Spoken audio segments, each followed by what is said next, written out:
I'm going to try not to use my hands as much because that's annoying, and I noticed it in my last videos that I just flail. Why? Who knows?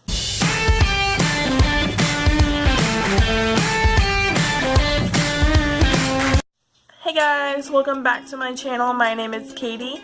If you didn't know that before, well, I've already burdened you, so welcome to the family. So today's going to be a little piercing, aftercare, piercing update type of video. Because it's been almost 3 weeks now since I've gotten them done. And I just want to let you guys know how it's going. So my Labret is healing up quite nicely. The bar is super long now. It's like a little antenna out of my face. Yeah, it's doing great. The bar is so long, and like it has, since the swelling has gone down so much, it catches on my teeth a lot. And it's really annoying when I'm trying to like eat or something. I can't like eat like normal. My hamburger's cut up into weird little pieces just so I could fit it in there without having to open my mouth so wide that my ring hooks on there and I don't chew on it. But it's going great. It's healing rather well, except for at the beginning, since it's winter, there was a little bit of chapping around there, which was awful. It didn't feel good. It was really irritated. But onto my nose piercings, because I got both of these done. That was a weird angle. I'm sorry. But I got both of them done on the same day. He pierced them both with an L-bar, but they were really long, and they kept getting twisted and tangled. And I know some of you are going to come for me in the comments, like, oh my gosh, you changed it too early, you're going to get this and this and this.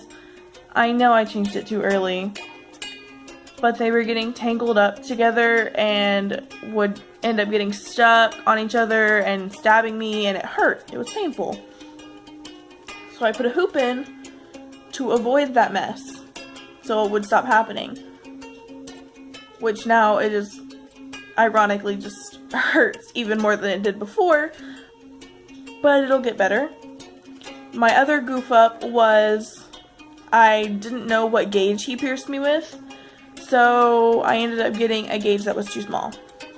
I was pierced with an 18 gauge needle, and the ring I bought, the hoop I bought, is a 22, and I didn't realize it wasn't the right gauge until after I had put it in.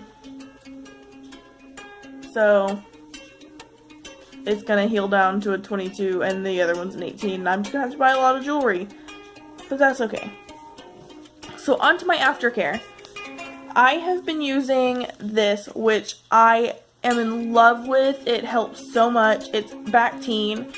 It is a first aid cleanser. It's pain relieving. It's nice. It doesn't sting when you put it on there. It's awesome. Shout out to my friend Crystal for suggesting this to me because I love it. Saved my life. After I had to get my bar changed to a longer one when I initially got it done, because my lip was swelling so bad.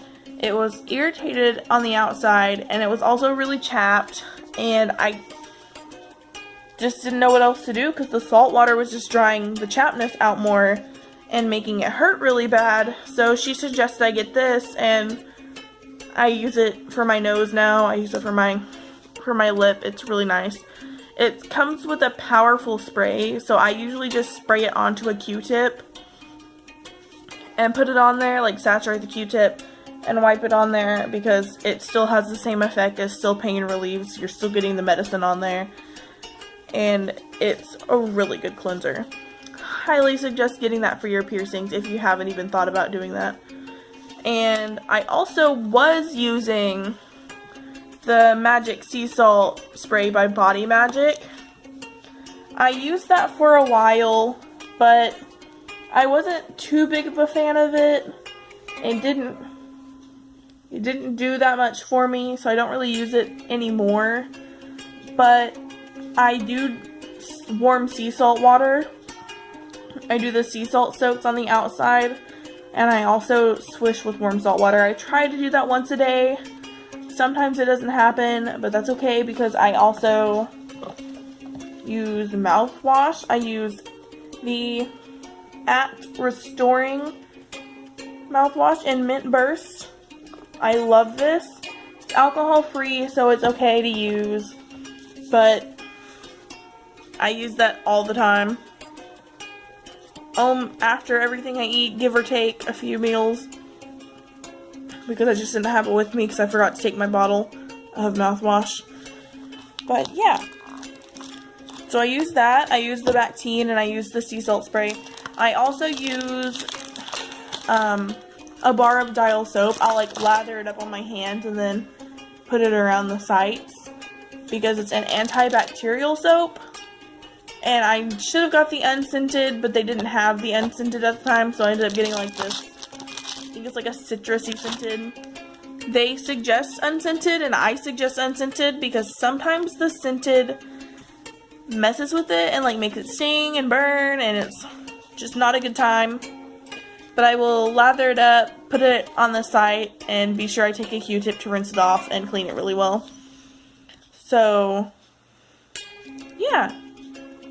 Leave a comment down below of piercings that you have, piercings that you want, and your aftercare.